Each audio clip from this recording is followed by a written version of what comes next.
Welcome to my Bob's Mods base tour. This is the first successful run of Bob's Mods that I've done.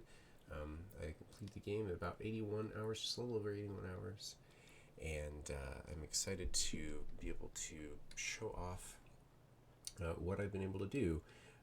It all started here. I always like to start at the beginning. Our first carbon with our little burners and wood ship, processed wood for fuel, all of our initial smelting.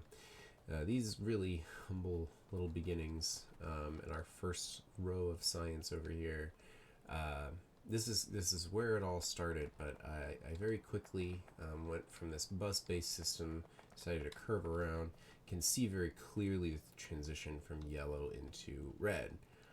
So I made that transition in this mini base here, kind of pretty standard mini mall. And at this point I was still pretty much just producing everything here, but then I needed to actually do chemical processing, and then this was the resultant mini mall from that. And I'm not going to spend really any time talking about going through all of this in any great detail, because the other stuff is a lot more interesting, I think. So we got all the way up to assembly machine 3s. So there's still, a bunch of supplies left over around here. Got logistics set up, power, and then also the uranium reactors. So a lot of stuff, a lot of needless running around. I should have just routed a train station down here a lot faster than I did, which is to say I never did it, and I should have. All of this is fed by the initial train yard, which is pretty quiet now because none of these resources are really being used. At some point, if I wanted to reclaim all of these, I could. Whoa!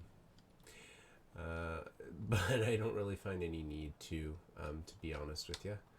I can actually adjust this this cobalt steel drop off. Oh, it's not actually hooked up. Well, we can just go ahead and tidy this up. Huh, yep, see, there you go. You had a condition already set. Oh, it was the wrong condition. Aha. There we go. That should keep that quiet. All right. So this is where it all started in terms of my trains. I have the nanobots mod. I don't know, the full mod list will be in the description below. All of this work, this initial setup here, which is this area on the map, all of this was leading up to the place that ended up coming over just to the west, which is the logistics robots powered Megabase 1. And it is complete with rocket silo, all producing up to the purple belts, so the 5th layer of logistics, and lots of other goodies. So let's explore how we can get to there. So we have all of our train stops. Let's go to Megabase 1. As far as the rest of the map, this is the map in total. We can turn on the train stop names to give you an idea of all of the train stops, but I find it to be pretty useless when you're zoomed out this far. I'm actively exploring this region here for more development, as well as this area over here. But for the moment, I'm pretty content with this. We have 405 logistic robots. I've been kind of peeling out these logistic robots and making sure the logistic robot 2s are flying around there a little bit faster, more charge. It's just better. All of this is being powered by the logistic network here. It's constrained to only this area, so it has its separate module production, and everything gets fed in. Each assembly machine has a requester chest and a passive provider chest, and so nothing is really getting too too buffered out there. There's a large amount of storage that's mostly just me dumping out my inventory like I'm doing right now. Just let the robots take care of it. And every now and again, I just sort of add some more things in here. One of the other mods that I have is Squeak Through, which allows me to just run through a lot of things that don't have shouldn't allow you to with Hitbox. So this is where all of my production is happening in terms of logistics and buildings, all the tools that I need to build. This is the train yard that's feeding not only that, but also my science production. So this is the main train yard right here. If we hover over one of the, or if we grab one of these from our inventory, we can see the segments. All of the stops have one segment behind them. So eventually we're going to be stacking up multiple trains for different resources, and we want to make sure that we can have an arbitrary number of stacked trains waiting to get to drop off their resources. We might not even grow to that point here.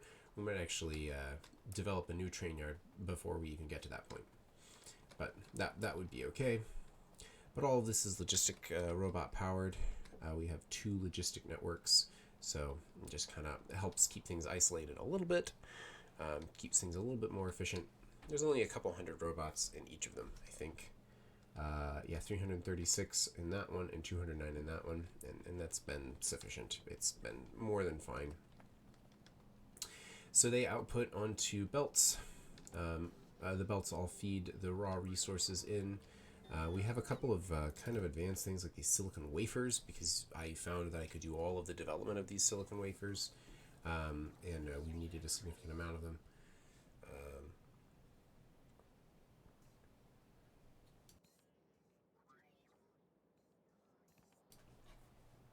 Pardon my need to cough. So we have mostly raw materials being brought in, but some lightly processed materials. Charging pads generally everywhere. All of this is very power hungry. It's about 200 megawatts right now is what we're drawing, but we have a 736 megawatt ceiling to work with, and that's only halfway done.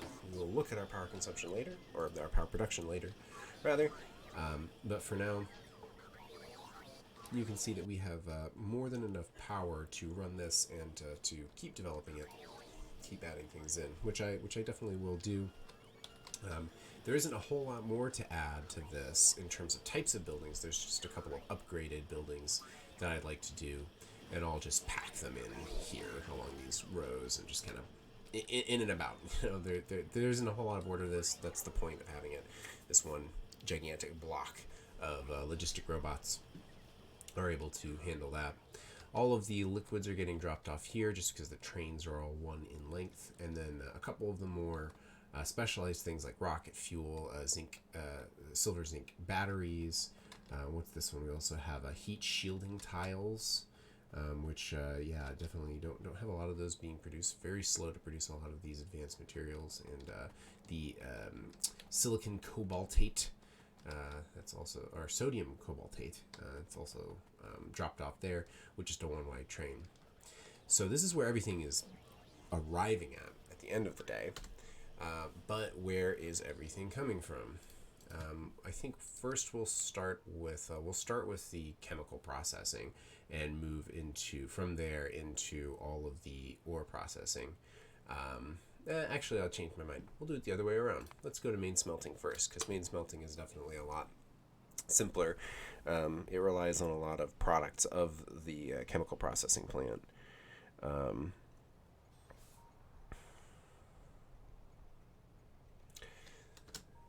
So this is a very busy train yard here.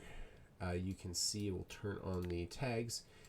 You can see all of the ones that are red are the drop-offs. So all of this is being controlled just with our red wires connecting things to circuit networks. So we're trying to manage and only enable these drop-offs of all the ores. So a lot of different outposts here, the aluminum outpost there, the coal, and stone for the Factorio mod, all of the decorations and things. So we outpost as much as possible, train everything in. So this is the main smelting train yard. There had to be a lot of room for it, and I have definitely tried to provide as much room for it as possible. Oh, there is some thorium ore. How did I miss that? Oh my goodness. How did I miss that we had some thorium ore there? I swear that wasn't there before. And there's another thorium. What the heck? Oh, okay. Well, I'm tripping up. Oh, okay. Well, anyway, I was really excited to do some thorium reactions, or some thorium-based power. So we'll, and that's one thing that I want to explore. We're going to be needing a lot more power. So this is the main smelting yard itself. Run across all these tracks. It's pretty complex in and of itself. There's a lot going on. So we'll come in from the map view to give a sense of all of the ores coming in, get distributed out. Here's all of the iron production, for example. Like we could really buffer this. Wow. There's an iron outpost that's producing its own plates, but we have a little iron patch here, and as you can see, it really could be made a lot freaking faster. We don't really need to at this point, but we might at some point need to do that. So we take iron plates and we take steel, or we take iron plates and produce steel with them. So of course we need oxygen in order to do that. So we have our own oxygen production happening up here. A lot of electrolyzers converting pure water into hydrogen and oxygen, and then collecting these together. We're also producing our own sulfuric acid here. That's a really useful product to have. Or actually, it's not a sulfuric acid. We are... No, yeah. We are definitely producing sulfuric acid here. Yep, sulfuric acid. And we're also doing something else. Can't recall which. Oh, right.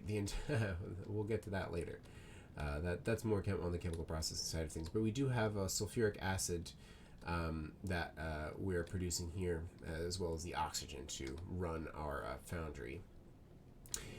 So we have a lot of the complicated processes are built up, so it's rather difficult to determine where to start explaining them. But I can show you, this is a good example of one of the more challenging parts of the mod. This is producing cobalt oxide. I'll use my FNEI cobalt oxide. Either comes from the processing of copper ore with carbon, limestone, and hydrogen to produce cobalt oxide and copper plate in unequal mixtures, or cobaltite and limestone. I haven't found any cobaltites, so I have simply been relying on this process here. So this produces a mixed result, and because of that, until I use more copper, I can't sort out more of the cobalt oxide, which gets used in these chemical plants, which are still being actually fed with carbon, just because I haven't converted them. Converts to cobalt plates, but we also split off the cobalt oxide for use in other processes. A lot of the more advanced things, a couple of the more advanced things, take cobalt oxide as one of their ingredients. So we have electrolyzers producing nickel, also zinc, which we really should upgrade these. Since we're here, might as well.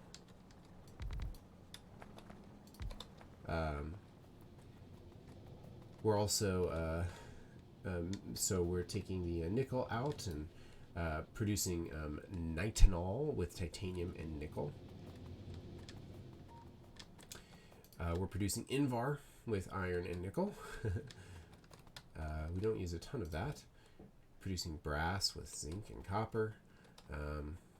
Yeah, we're doing our own little our own little production of some resources to gem processing, which will be useful for module making later on. So we have these trains of gems getting built up here. just another kind of result of some of the byproducts of smelting are useful because you need to do steel and a few other things here to do with that. So we have one gem ore line, just kind of stringing up the whole of this. So that's pretty much the idea of smelting. Yeah, everything here will get torn down and redone. Oh no, what did I do? What has happened here, rather? Oh, it's just like one... okay, I'll just leave that alone. So all this is going to get torn down as we unlock modules and higher level beacons. We'll be able to really get cranking. Here is one of the most difficult parts of the game so far, for me at least, has been keeping the titanium production up. The titanium is a really important end game product, as well as aluminum in Bob's Mods. And aluminum is definitely the more involved process, I think, but the titanium relies on calcium chloride to be performed, as well as the titanium ore and carbon. Carbon's pretty easy to produce. If we look up carbon in FNEI, carbon is just coal and water. So that can really be produced anywhere, and I'm going to be setting up a big carbon outpost. But these electrolyzers, what the heck? Has this just been sitting idle this whole time? Oh my goodness. Apparently, yes. Well, I'm quite foolish, apparently. Yeah, and this doesn't have output.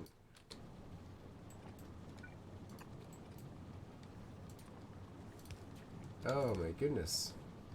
I am such a fool. No, there you go. There's some wonderful game playing by me.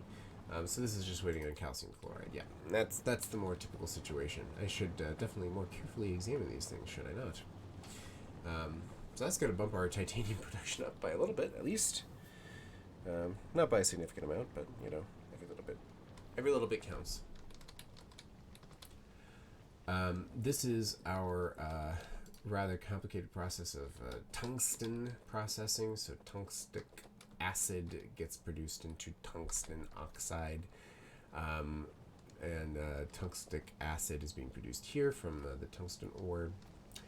That also requires hydrogen chloride. So we've had to also pump in hydrogen chloride from the chemical processing, which a lot of processes rely on chlorine-related products. So we have a lot of chlorine production. Here's our tungstic acid. We have a lot of it backed up. We don't use a lot of tungsten. Mostly we're using the tungsten to make tungsten carbide plates. So carbon and tungsten oxide get combined, and these create the wonderful heat shielding tiles. However, these are also reliant on silicon nitride, and silicon nitride production is rather slow. Nothing is optimized yet. This is just having limped over the finish line of the game. So we have continuing to move over closer and closer to chemical processing. We have the chemical processing yard. We have the gold production, which is nestled over with the chemical production, just because that's how everything worked out. So this is the chemical processing train yard. We have plastic, resin, some what is this? Just a nickel plate. I can't remember. Oh, right, I can't remember exactly. We'll get to that, and I'll remember why. Lubricant, sulfuric acid, silicon wafers. Sodium hydroxide, which is a direct ingredient you need for blue science, the chemical science packs, sulfur, and we have ferric chloride solution. That's very delicious. And this is just the bulk chemical storage. So all of the bulk chemicals are situated here, so I can kind of easily at a glance see what's full, what's empty, and if anything is backed up in a way that's stopping some other process from continuing. I have endeavored to go put these gas venting pumps out, and we can probably remove these. We don't need all of that. That was just to get things going at the time. And all of this is being run at its core by only 5 of the oil refineries that we haven't even upgraded into oil refinery 2s yet. We haven't really needed to. So kind of classic chemical processing until you make sour gas instead of petroleum gas just on the outset. So there's a lot of processing that needs to occur from there. So this is really where the initial processing begins, making sure that we're peeling off each individual process, creating synthetic wood and resin from that wood out of the oil, cracking the heavy oil into light oil, making lubricant. The light oil is then producing solid fuel. It's also going to produce enriched fuel over here. So this is our enriched fuel plant, which really just powers our backup power generation, which we'll probably just take a look at on the map. I don't think we're going to be going really that close by it. Then all of this over here is the advanced, what I would call the advanced chemical processing. All of this effort here is going to produce a little bit of extra calcium chloride and the really, really important stuff, the wonderful sodium cobaltate, which we need to get into space. And then the silver zinc batteries are all being produced up here. And all of this processing plastic, silver oxide, sodium hydroxide, and zinc. The zinc and hydroxide plastic are all piped in, but everything else, the silver oxide is being produced here, and all of this. So our chemical plant really does span from, if we pull it up on the map,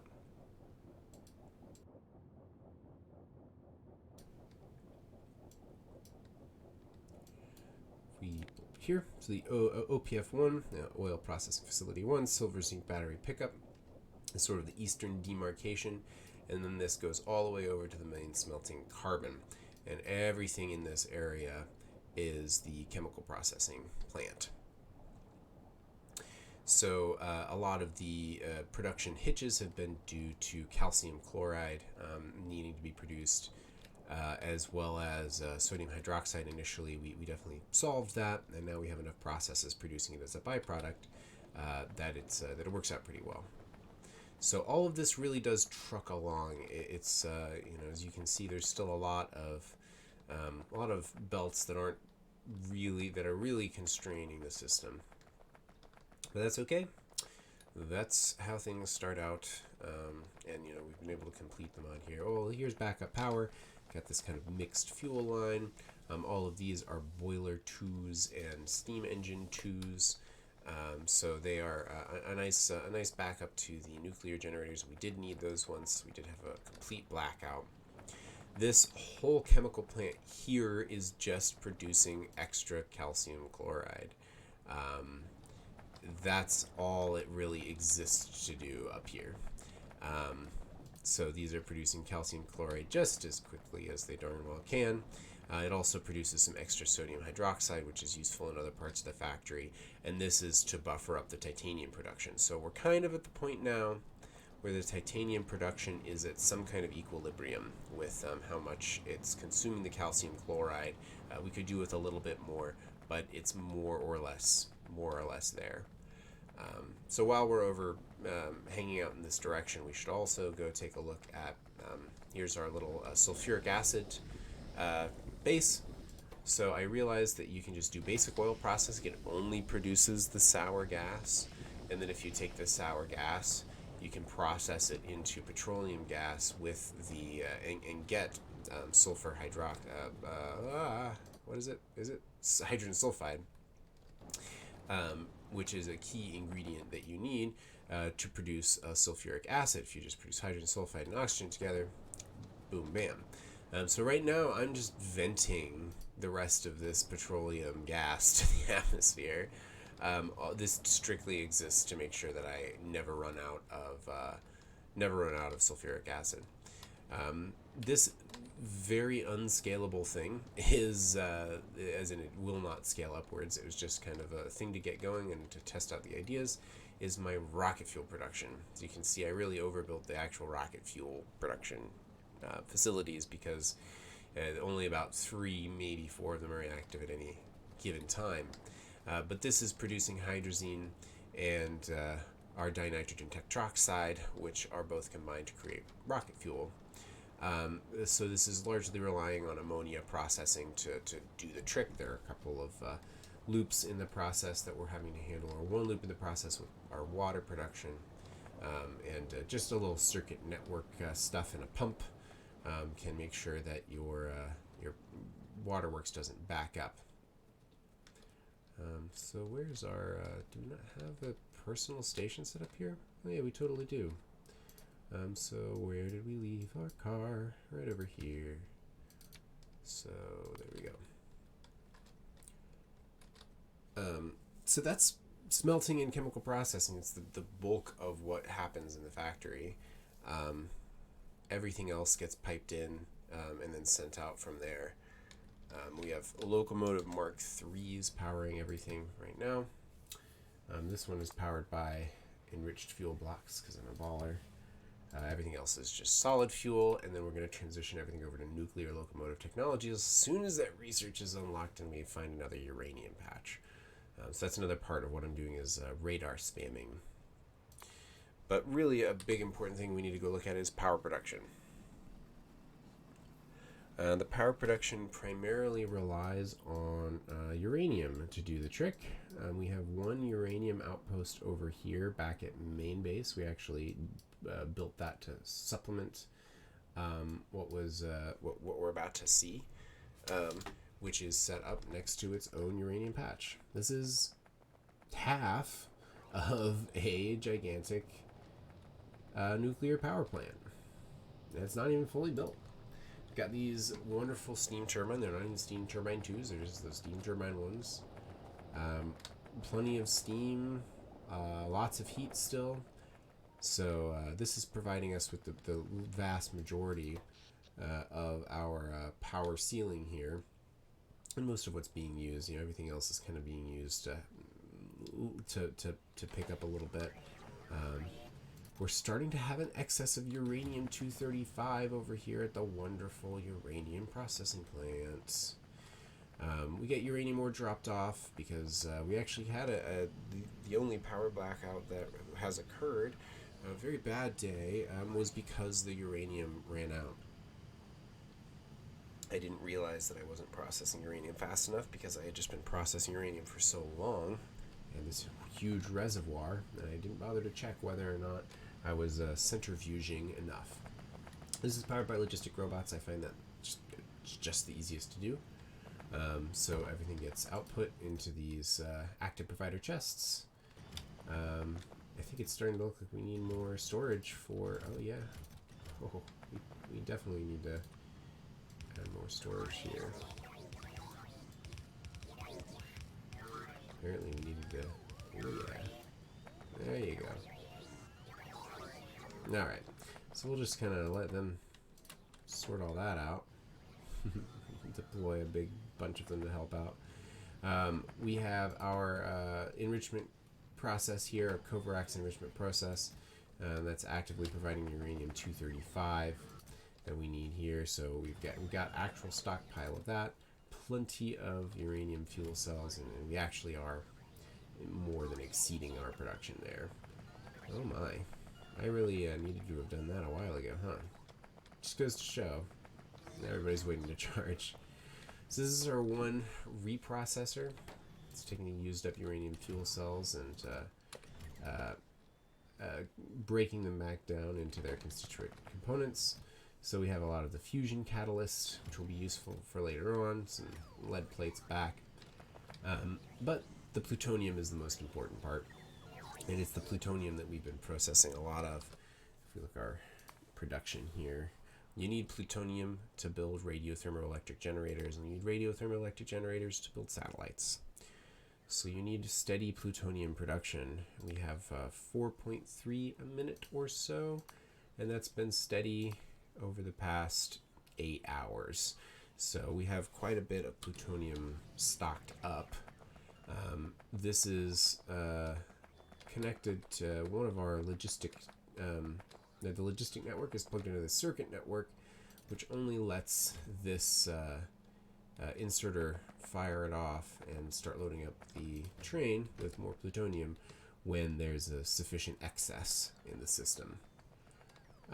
So we could actually produce more plutonium per minute just by scaling this up.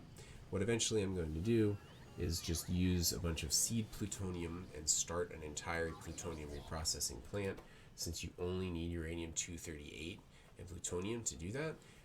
Then I figure we might as well set this up next to a big juicy uranium patch and just make that a big uranium processing facility, or plutonium processing facility.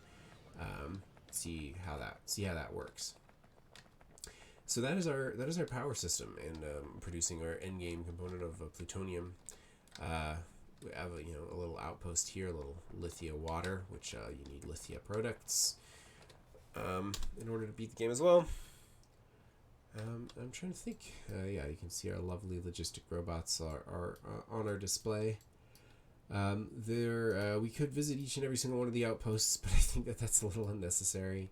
I think this is probably the last thing to show off, and it's the science production. So let's go ahead and go to the science, and we can see where everything ends up at the rocket silo, and that's pretty much it for the tour. So we're going to go to Chickaloon Megabase 1 Science. I estimate I probably could have shaved off 5 hours just by not getting distracted with some things, not doing Factorio, not moving things a lot and fiddling, and then more efficiently using some of my travel routing. But 81 hours is not too bad for this mod run. So everything splits off. We have basically this, this science bus. So only those products that we need for science production. And this actually make it really easy later on to identify when I need to make a separate base for all of the science, where exactly I'm going to be, what exact products do I need to provide. So things get split off largely. I need to add more radars around here. That would certainly help. We don't have very many machines actually producing a lot of the science right now. There isn't a lot of room for scalability here because it's not intended for the sort of large-scale, infinite research production that we're going to eventually move to. It's just to unlock as the tree, basically the research tree. So we have yellow and red and blue and pink, magenta, purple, green, all the science being made here. Every single color of science has its own production line built up for the most part. I think some of the more advanced products kind of share some stuff, because the further down and south and to the east you get, the more and more everything becomes shared, because I don't want to keep piping resources that far. And everything that gets produced here is transported directly into the science factories here, the science assembly machines. So all the intermediate products coming along here right now, our constraint is low density structures, and the constraint that's being hit on them right now is aluminum. So yeah, they're creating low density structures. It just requires so much aluminum to do that, and our aluminum production is strained, and I'm not sure, I can't remember what the choke point is for that, and if it's tractable, we might do something about it.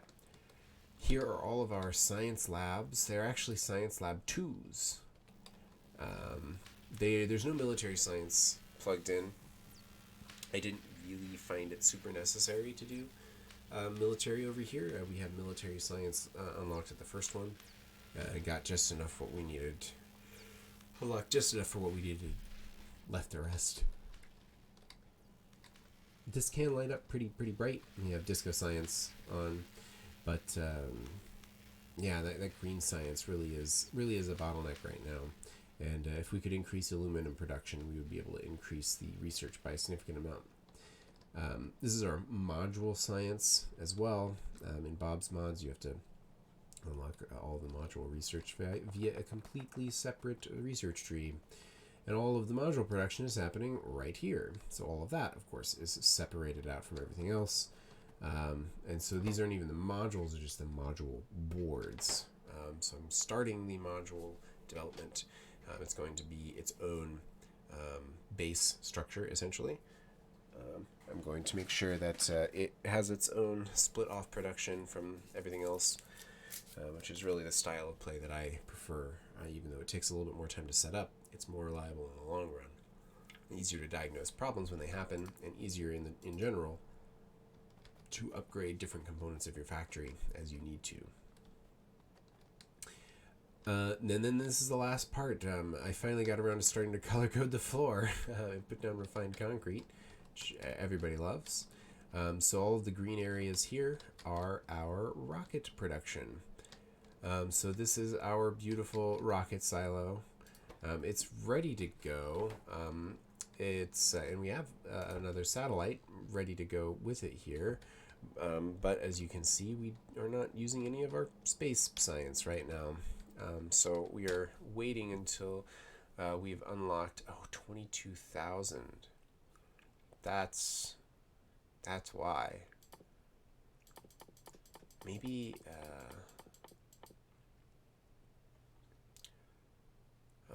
maybe that's fine for now. Maybe let's not drive ourselves crazy with 22,000. Oh my god, I didn't realize it was that much.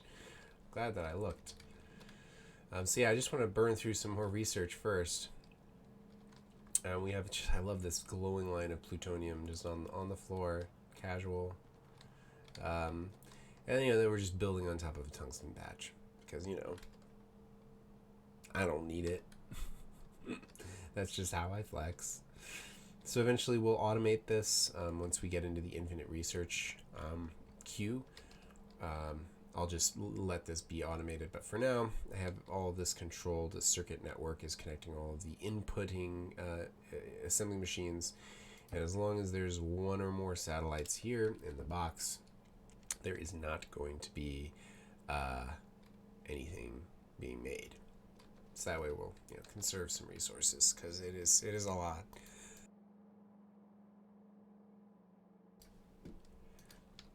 And that really does it. From here, we're going to continue to rely on this this Megabase 1, which is a pretty big hulking monstrosity.